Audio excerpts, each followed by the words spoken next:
नमस्कार, बीकेसी गुरु क्लासेस में आपका स्वागत है। आज हम पढ़ेंगे कक्षा 12वीं भौतिक विज्ञान से गति के नियम। तो सबसे पहले देखिए क्या है यहाँ पर। यह अध्याय हो जाएगा हमारा अध्याय 4। तो देखिए बल क्या है? वह बाह्य कारक है जो किसी वस्तु की गति, आकार या आकृति को प्रभावित करता है। यह सदिश राशि है। SI मात्रक इसका न्यूटन है। सीधी सी बात है, वह बाह्य कारक है जो किसी वस्तु की गति, आकार या आकृति को प्रभावित करता है। यह एक सदिश राशि है, इसका मात्रक न्यूटन है। फिर जड़त्व क्या है? जड़त्व वह आंतरिक कारक है जो किसी वस्तु की गति, आकार या आकृति में होने वाले परिवर्तन का विरोध करता है। वस्तु का द्रव्यमान या संहति उनके जड़त्व की माप होती है। तो देखिए जड़त्व हम समझ गए हैं, यही न्यूटन का पहला नियम है। फिर जड़त्व 3 प्रकार का होता है। 3 प्रकार का कौन कौन सा होता है? विराम का जड़त्व, जब हम विराम अवस्था में रहते हैं तो विराम ही रहना चाहते हैं। गति का जड़त्व, जब हम गति की अवस्था में होते हैं तो गति में ही रहना चाहते हैं। और फिर दिशा का जड़त्व, दिशा के आधार पर जड़त्व। न्यूटन के गति संबंधित 3 नियम हैं। 3 नियम देखिए। प्रथम नियम या जड़त्व का नियम -F बराबर 0 पर V बराबर नियतांक। -F बराबर 0 पर V बराबर क्या है? नियतांक है। द्वितीयक नियम या गति का मूल नियम -F बराबर del P upon del T, F बराबर ma। और तृतीय नियम या क्रिया प्रतिक्रिया का नियम है Fab is equal to minus Fab, FAB is equal to minus FAB, यानी प्रत्येक क्रिया की बराबर एवं विपरीत प्रतिक्रिया होती है। आगे है संवेग। गति की मात्रा जो गति अर्थात वेग तथा मात्रा अर्थात द्रव्यमान के गुणनफल के बराबर होता है, संवेग कहलाता है। ये देखिए द्रव्यमान और वेग के गुणनफल को हम क्या कह रहे हैं? संवेग कहते हैं। आगे है आवेग। आवेग क्या है? बल का कुल प्रभाव जो बल तथा संपर्क समय अंतराल के गुणनफल के बराबर होता है, आवेग कहलाता है। F is equal to F delta T। संवेग में परिवर्तन आवेग के बराबर होता है, J is equal to delta P। संवेग संरक्षण का नियम क्या होता है? -F इज इक्वल टू 0 पर P नियतांक है। न्यूटन का क्या फार्मूला है? kgm s square / s square. क्रिया प्रतिक्रिया बल सदैव अलग अलग वस्तुओं पर लगते हैं। प्रकृति में बल सदैव युग्म या जोड़े में होते हैं। रॉकेट नोर्डन संवेग संरक्षण के नियम पर आधारित है।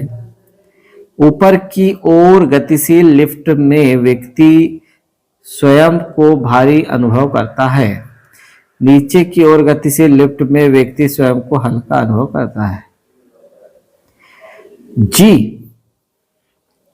त्वरण से नीचे की ओर गतिशील लिफ्ट में व्यक्ति स्वयं को भारहीन अनुभव करता है। पैदल चलते समय वास्तविक रूप से व्यक्ति पृथ्वी के पीछे की ओर धकेलता है। प्रतिक्रिया स्वरूप व्यक्त आगे बढ़ जाता है। फिर से समझते हैं। पैदल चलते समय वास्तविक रूप से व्यक्ति पृथ्वी को पीछे की ओर धकेलते हैं, यह प्रतिक्रिया स्वरूप व्यक्ति आगे बढ़ जाता है। फिर आगे है संघट्ट। 2 वस्तुओं की टक्कर को संघट्ट कहते हैं। कौन सा? प्रत्यास्थ संघट्ट और अप्रत्यास्थ संघट्ट। आगे है प्रत्यास्थ संघट्ट में रेखीय संवेग तथा गतिज ऊर्जा दोनों संरक्षित रहते हैं।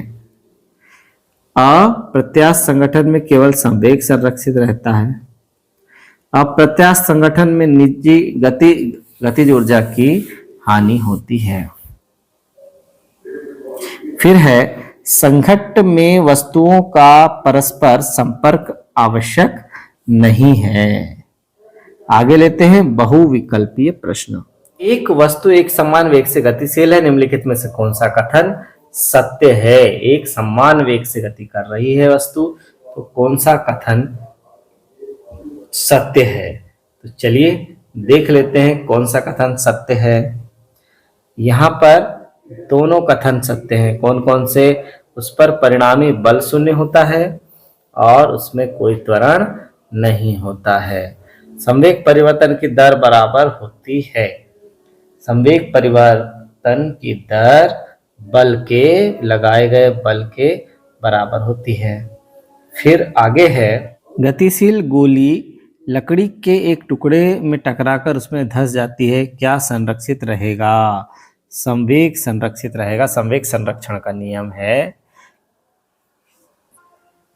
तो संवेग स्थिर रहता है, तो ऐसी स्थिति में कौन संरक्षित है? संवेग संरक्षित है। चौथा है किसी वस्तु के जड़त्व का कारण है।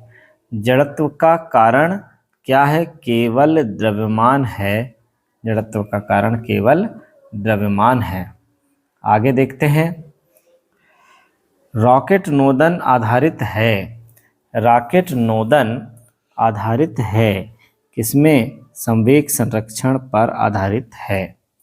फिर छठवां देखिए लिफ्ट के अचानक टूटकर नीचे की ओर जाने पर उसमें खड़ा व्यक्ति स्वयं को क्या महसूस करेगा?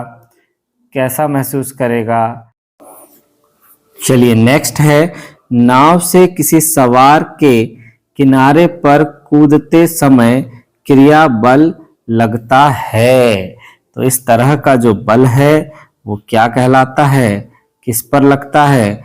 नाव पर क्रिया होती है और व्यक्ति प्रतिक्रिया से छटकता है।